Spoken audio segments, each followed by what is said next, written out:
Kali ini kita akan berbicara tentang beberapa penemu penting dunia. Yang pertama adalah Johannes Gutenberg.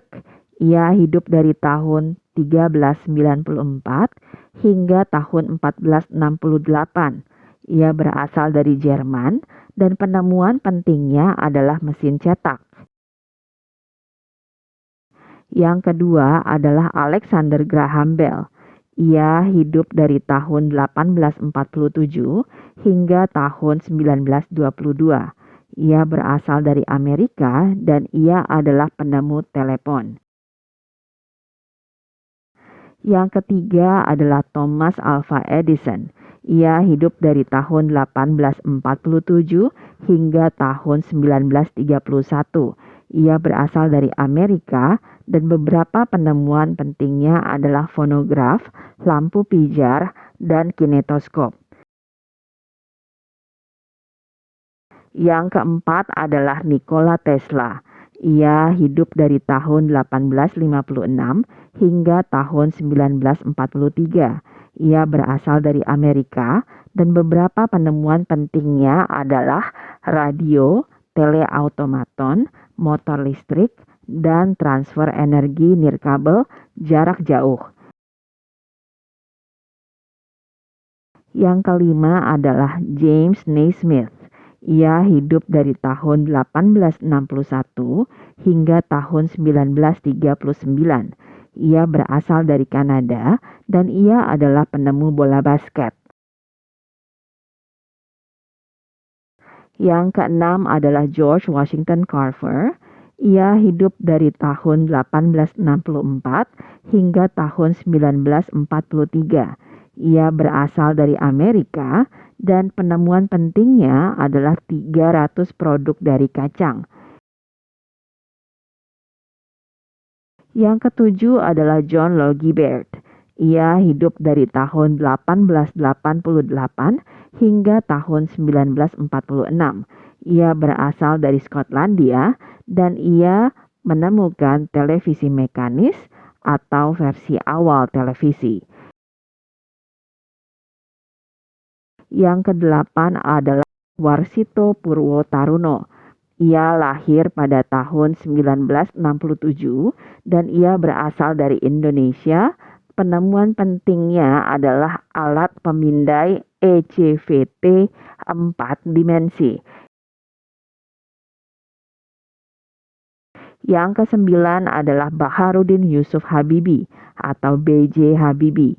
Ia hidup dari tahun 1936 hingga tahun 2019. Ia berasal dari Indonesia dan ia adalah penemu teori crack untuk mengetes kualitas pesawat terbang. Yang ke-10 adalah Tim Berners-Lee. Ia lahir pada tahun 1955 dan ia berasal dari Britania Raya. Ia menemukan waring wera wanua atau WWW.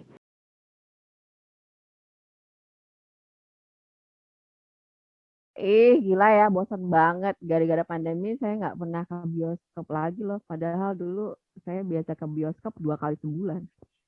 Oh ya? Gila, kaya banget kamu, Dir. Kalau di Jepang tuh ya, sekali nonton bioskop 1.800 yen. Itu berarti sekitar 220.000 rupiah. Mahal banget kan di sini? Ya, jangan bandingin dong. Di Indonesia kan bioskopnya murah. Iya sih. Dirwin, kalian nggak nonton daring? Selama pandemi, saya nonton lagi nih film-film lama. Kemarin, saya baru aja nonton lagi film judulnya Habibie dan Ainun.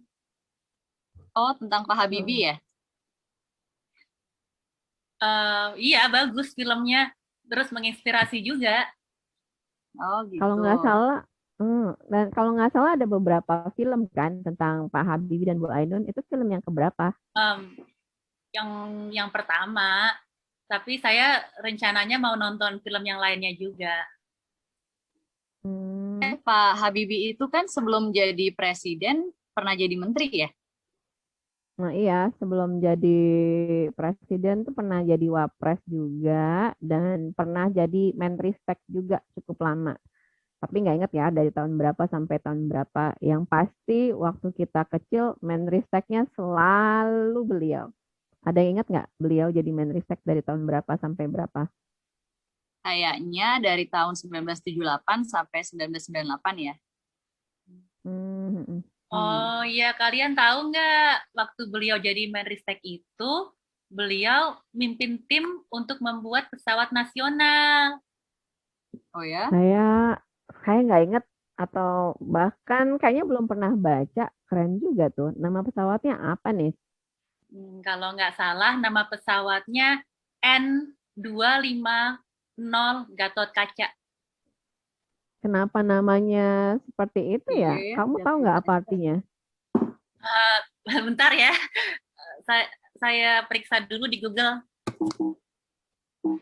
Oh, jadi N itu dari kata Nusantara.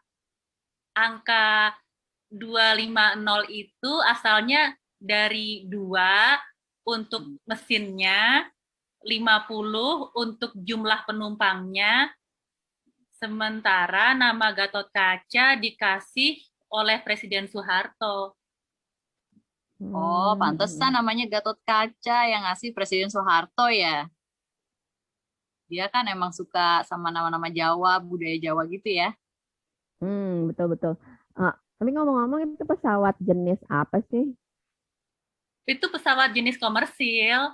Hmm. Eh, tahu nggak kalau waktu pesawat itu seharusnya jadi pesawat paling canggih saat itu, tapi sayangnya dana pembuatan pesawat itu harus berhenti karena krisis moneter tahun 98 ya. Oh iya benar Hmm, 98. sayang banget. Iya, Terus, sayangnya ya sayang ya. apa itu satu-satunya penemuan Pak Habibie ya? Kayaknya enggak deh. Coba ya sebentar. Hmm. Sekarang giliran saya yang Google. Oh ya, ternyata Pak Habibie juga menemukan pesawat R80. Ini kelanjutan dari pesawat N250. Oh, si R80 itu juga pesawat komersil. Iya, pesawat komersil. Dia bisa, kayaknya ini pesawat untuk bandara kecil deh. Karena jumlah kapasitas penumpangnya cuma 80 sampai 92 orang. Hmm. Beliau hebat sekali ya, pintar banget. Kalian Iya. ingat nggak, eh, beliau kuliah di mana dulu? Nah, kalau itu saya tahu, nggak perlu Google. Beliau dulu kuliah di RWTH Aachen di Jerman Barat dan memang spesialisasi beliau itu di konstruksi pesawat terbang. Oh gitu. Ya Jerman emang bagus sih untuk teknik ya, sekolah teknik. Ya Hmm. mudah-mudahan aja kita Indonesia punya penerus generasi muda yang bisa kayak beliau, bisa jadi penemu yang hebat. Yang pintar-pintar Semoga ya. aja ya, yang pinter, iya berprestasi, bukan Amin. cuma sensasi kayak artis-artis sekarang. Oh bener tuh. Ya enggak? Betul banget. Iya, iya, setuju, setuju. Iya. Maaf ya ini ada telepon masuk. Oh iya nih. Oke. Sambung lagi ya, nanti kita sambung Iya lagi. iya. Oh, Makasih. oke, Oke oke, sip. dadah. Ya, Makasih, dadah. dadah. Dah.